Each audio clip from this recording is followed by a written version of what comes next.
ভূমিকম্প শুরু হলে প্রথম কাজ হল শান্ত থাকা। আতঙ্কিত হলে ভুল সিদ্ধান্ত নেওয়ার সম্ভাবনা বেড়ে যায়। কম্পন অনুভব করলে মজবুত টেবিল বা ডেস্কের নিচে আশ্রয় নিন এবং টেবিলের পা শক্তভাবে ধরে রাখুন। জানালা, কাচের দরজা বা ভারী জিনিসের কাছ থেকে দ্রুত সরে যান, কারণ এগুলো ভেঙে পড়ে গুরুতর আঘাতের কারণ হতে পারে।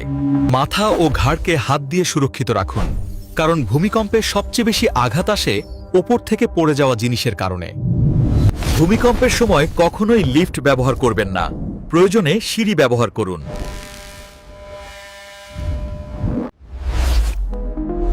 মোবাইল চার্জ সেভ করে জরুরি বার্তা ও সরকারি নির্দেশনা পর্যবেক্ষণ করুন। ভূমিকম্প থেমে গেলে গ্যাস, বিদ্যুৎ ও পানি লাইন বন্ধ করে দিন, যাতে পরবর্তী দুর্ঘটনা এড়ানো যায়। কম্পন থামলে খোলা জায়গায় যান, উঁচু ভবন এবং বিদ্যুৎ লাইনের কাছ থেকে দূরে থাকুন। জরুরি অবস্থার জন্য একটি ইমার্জেন্সি কিট প্রস্তুত রাখুন, যাতে টর্চ, পানি, পাওয়ার ব্যাংক, বাঁশি ও প্রাথমিক চিকিৎসা উপকরণ থাকে। মোবাইল নেটওয়ার্ক বন্ধ থাকলে ব্যাটারি চালিত রেডিওতে জরুরি তথ্য শুনুন। ভূমিকম্পের সময় দৌড়াদৌড়ি করবেন না, শৃঙ্খলিতভাবে সিঁড়ি দিয়ে নামুন। বাড়ি ও অফিসে ভারী আলমারি বা তাকগুলো দেওয়ালে শক্ত করে আটকান, যাতে ভূমিকম্পে পড়ে না যায়।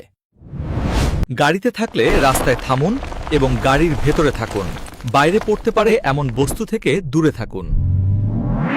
ভূমিকম্পের পর ভাঙা বৈদ্যুতিক খুঁটি কিংবা ছেঁড়া তারের কাছ থেকে দূরে থাকুন। আঘাত পেলে প্রাথমিক চিকিৎসা নিন এবং গুরুতর হলে দ্রুত নিকটস্থ মেডিকেলে যোগাযোগ করুন। ভবনে বড় ফাটল দেখলে ভেতরে প্রবেশ করবেন না। বিশেষজ্ঞদের পরীক্ষা না হওয়া পর্যন্ত অপেক্ষা করুন। পরিবারের সকলের জরুরি যোগাযোগ নম্বর একটি তালিকায় রেখে দিন, যাতে সংকটে দ্রুত যোগাযোগ করা যায়। ভূমিকম্পে আতঙ্কিত হলে গভীর শ্বাস নিন। মানসিক স্থিরতা আপনাকে সঠিক সিদ্ধান্ত নেওয়ার সাহায্য করবে। ভূমিকম্পের পর নিরাপদে সরে যাওয়ার পথ আগে থেকেই জেনে রাখুন, যাতে আপৎকালীন অবস্থায় দ্রুত সরে যেতে পারেন।